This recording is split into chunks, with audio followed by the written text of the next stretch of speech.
बिस्मिल्लाहिर्रहमानिर्रहीम। आज का मेरा lecture one belt one road के ऊपर है और इसके बाद दूसरा लेक्चर जो है वो इसी का ही बी पार्ट होगा और वो है B3W प्रोजेक्ट जो कि यूनाइटेड स्टेट्स ऑफ अमेरिका ने शुरू किया। उसका कुछ इंट्रोडक्शन इसके अंदर दे दूंगा और कमिंग लेक्चर के अंदर जो है वो उसको फिर डिटेल में मैं आपके साथ डिस्कस करूंगा। What is belt and road initiative और B3W project United states of America और G7 कंट्रीज़ जो कि उन्होंने मिलकर स्टार्ट किया है।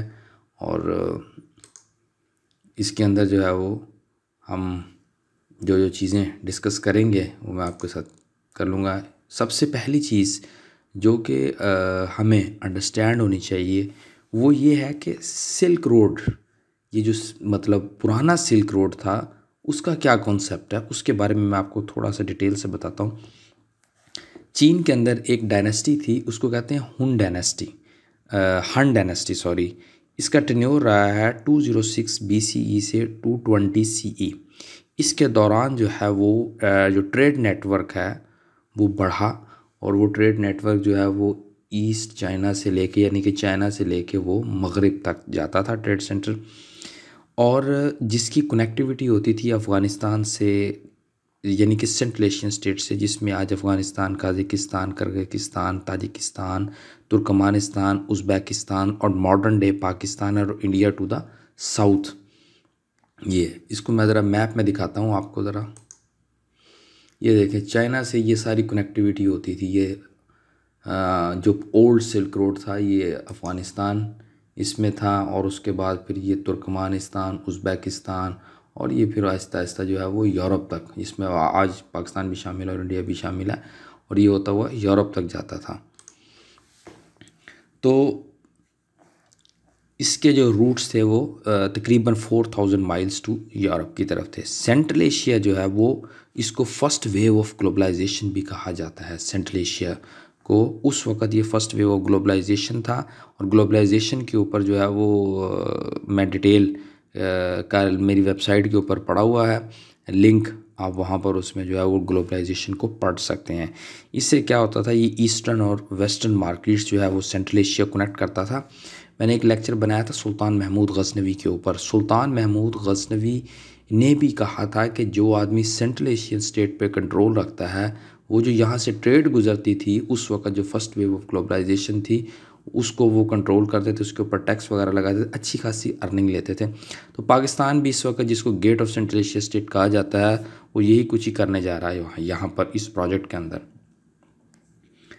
तो इसमें ये होता था कि दौलत एक जगह से दूसरी जगह गर्दिश करती थी, कल्चरल इंटरमिक्सिंग होती थी, रिलीजियस ट्रेडिशंस होती थी, और उसके अलावा जो है चाइनीज़ जो सिल्क था, स्पाइसेस थे, जैड्स थे और अदर गुड्स जो है वो मगरिब की तरफ जाते थे। इन रिटर्न चाइना जो है वो उनसे गोल्ड और अदर प्रीशियस मेटल, आइवरी और ग्लास प्रोडक्ट्स रिसीव करते थे।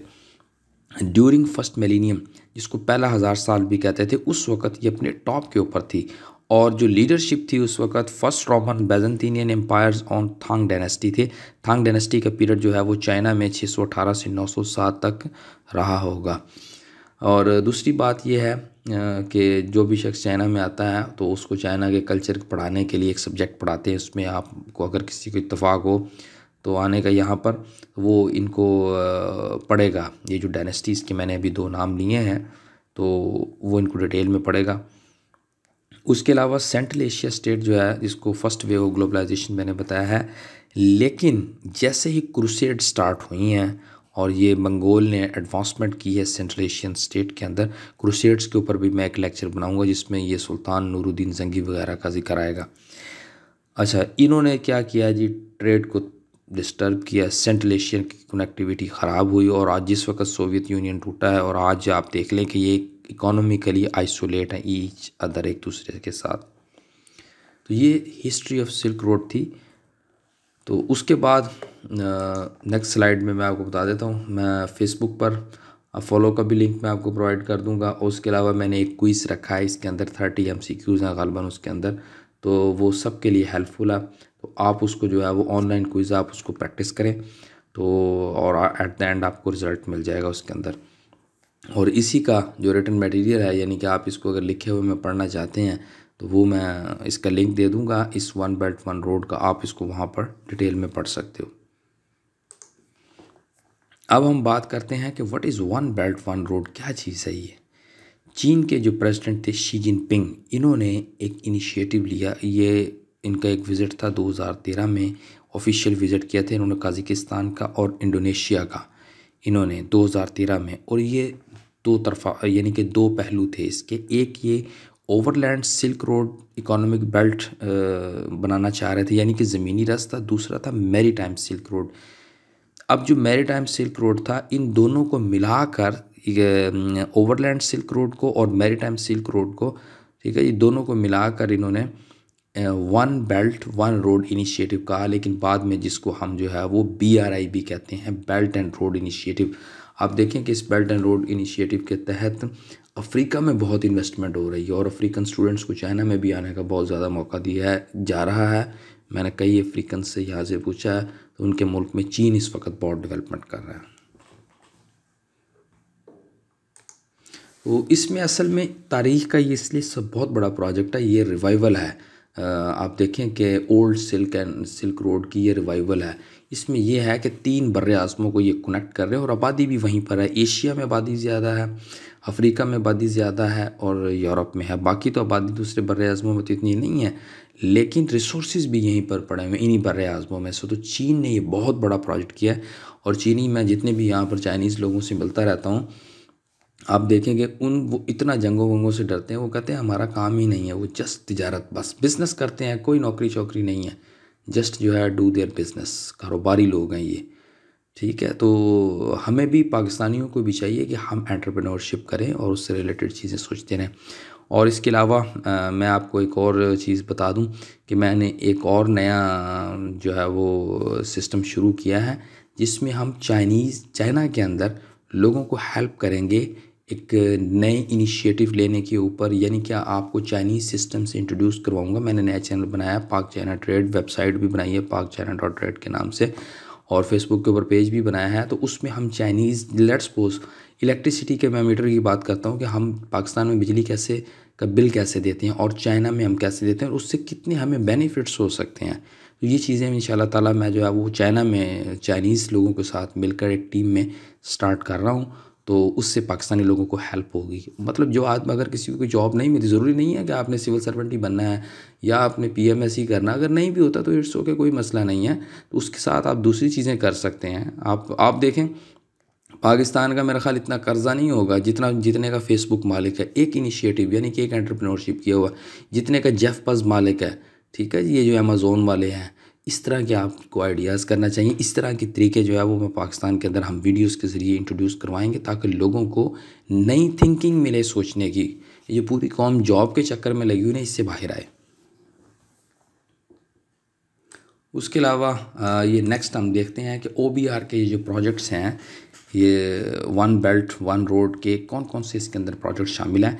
चीन के जो प्रेसिडेंट है शी जिनपिंग, इन्होंने अनाउंस किया था कि वो एक वास्ट नेटवर्क ऑफ रेलवे बनाएंगे। अच्छा, रेलवे से मुझे बात याद आई है कि एक चीनी ने मुझे बताया कि वो एक, ये पता नहीं शुरू कर दिया है या नहीं, या उनका इनिशिएटिव है चाइना का, चीन से लेकर यूरोप तक जो है वो समुंदर के अंदर जो है वो ये लाइन बिछाने का प्रोग्राम बना रहे हैं, इसका रेलवे लाइन का।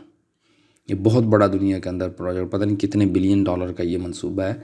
उसके अलावा एनर्जी के प्रोजेक्ट्स हैं। आप देखें, मैं यहाँ पर चाइना में MPhil कर रहा हूँ न्यूक्लियर के अंदर। तो यहाँ पर मुझे थोड़ी बहुत इन्फॉर्मेशन मिलती रहती है। पाकिस्तान के अंदर ये जो K2 का प्रोजेक्ट जो कि अभी 1100 मेगावाट का पाकिस्तान में कंप्लीट हो और उसकी इनॉग्रेशन हुई है, उसमें 2-3 प्रोफेसर मेरे ऐसे हैं जिन्होंने उसके अंदर बाकायदा काम किया है और वो वहाँ पर मैनेजमेंट भी करके आए हैं। और चाइना जितनी भी डेवलपमेंट कर रहा है, वो टेस्टिंग डेवलपमेंट वो सारी पाकिस्तान में लग रही है और ये पाकिस्तान के लिए बहुत अच्छा मुल्क है। चाइना हमारी हमेशा बहुत ज़्यादा हेल्पिंग है और यहाँ पर इज़्ज़त भी पाकिस्तानियों की बहुत है। उसके अलावा हाईवेज़ आप देख लें कि नेटवर्क का जाल बिछ रहा है, पाकिस्तान में भी बिछ रहा है। एनर्जी के प्रोजेक्ट पाकिस्तान में भी लग रहे हैं, कोल में भी। मुझे यहाँ पर एक हर्बन टरबाइन है, एक मैं जिस इलाके में हर्बन में रहता हूँ, यहाँ पर हर्बन टरबाइन जो साहिवाल में कोल पावर प्रोजेक्ट लगा है, तो उसकी जो टरबाइन जितनी भी आई हैं वो सारी यहीं से हर्बन से ही आई हैं। उसके अलावा कनेक्टिविटी है ये, जिसमें फॉर्मर सोवियत यूनियन रिपब्लिक्स की कंट्रीज़ हैं साउथ वर्ल्ड की तरफ, पाकिस्तान, इंडिया और the rest of south east Asia की कनेक्टिविटी है। तो इससे क्या होगा, एक तो मैं वीडियो को लिंक दूंगा, आप ज़रूर देखें उसमें कि डॉलर कैसे काम करता है और उसकी पावर कैसे और हेजमनी कैसे है दुनिया के अंदर। दूसरी चीज़ ये है कि इससे अब क्या फ़ायदा होगा, इससे ये है कि जो डॉलर की हेजमनी है ना दुनिया के अंदर, वो टूट जाएगी। और दूसरा, चीनी करेंसी जो है वो एक अपनी वैल्यू दुनिया में लेकर आएगी। और तीसरा, जो इस वक्त रुकावट बनी हुई है एशिया की कनेक्टिविटी, एशिया की कनेक्टिविटी से मुराद ये है कि सेंट्रल एशियन स्टेट आपस में कनेक्ट नहीं है और चीन को सस्ते एनर्जी रिसोर्सेज नहीं मिल रहे और हर वक्त प्रॉब्लम रहता है साउथ ईस्ट चाइना सी वाली साइड से, तो वो एक स्टेबल सिस्टम हो जाएगा। और एशियन बैंक डेवलपमेंट ने बताया है कि चीन के 50 स्पेशल इकोनॉमिक जोन लगाने का प्लान है। और ये शेंजन में एक प्लान बना था इकोनॉमिक जोन का, जिसको चाइना ने 1980 में लॉन्च किया था दिंग शॉपिंग की इकोनॉमिक रिफॉर्म्स के अंदर। ये भी बड़ा अच्छा इलाका है चाइना में, खूबसूरत फिरने वाला इलाका है शेंजन का। उसके अलावा जो चाइना के प्रेसिडेंट है शी जिनपिंग, इन्होंने 2013 में एक समिट हुई थी association of south east Asian nation Indonesia में, वहाँ पर इन्होंने, मैंने बताया कि अपना प्लान किया था और एक्सपेंड करने का इरादा था maritime trade traffic smoothly. क्योंकि आप देखें कि जो साउथ चाइना सी है उस पर जो है वो अभी भी प्रॉब्लम चल रहा है, इसीलिए तो चीन ने अल्टरनेट लिया है, जिसकी जो है वो जगलर वेन पाकिस्तान है उसकी। तो ये चाइना ने मतलब हमें उसमें शामिल किया है। पाकिस्तान की दो बड़ी अहम रीज़न्स हैं, एक तो ज्योग्राफिकल बहुत ज़्यादा इंपॉर्टेंस है, मैंने एक आर्टिकल लिखा है वाई पाकिस्तान इज़ इम्पॉर्टेंट। तो एक तो ज्योग्राफी के लिहाज से बहुत इंपॉर्टेंट है, दूसरा एक पावरफुल मिलिट्री है हमारे पास, और तीसरा हम एक न्यूक्लियर वेपर स्टेट है। उसके मुकाबले में इनका प्रोग्राम था ईरान में लगाने का, लेकिन ईरान के पास जो है वो ये फैसिलिटीज़ नहीं है, ना तो चाबहार की डेप्थ है, ना ईरान को अभी nuclear power, announce nuclear power तो नहीं है। उसके अलावा एक कोई पावरफुल मिलिट्री भी उनके पास नहीं है, हार्डर आर्मी नहीं है उनके पास। उसके मुकाबले में फिर ये जो बांग्लादेश में लगाना चाह रहे थे प्रोजेक्ट चिटागोंग के ऊपर, तो वो भी, उसके ऊपर इंडियन इन्फ्लुएंस बहुत ज़्यादा था, तो इस वजह से वो भी नहीं कामयाब हो सका। और पाकिस्तान का कोई ट्रस्टेबल अगर कोई फ्रेंड है तो वो चीन है, और चीन की हम ट्रस्टेबल फ्रेंड है। तो ये इसमें जो है वो मैंने आपको बताया कि 3 बर्र-ए-आज़मों को कनेक्ट करने का प्रोग्राम है। इस वक्त कुछ 70 से ज़ायद ममालिक 2/3 population of the world join कर चुकी हैं वन बेल्ट वन रोड को। उसके अलावा चीन की जो सबसे बड़ी इन्वेस्टमेंट है वो $60 बिलियन से ज़ायद की है सी पैक के ऊपर, चाइना पाकिस्तान इकोनॉमिक कॉरिडोर के ऊपर।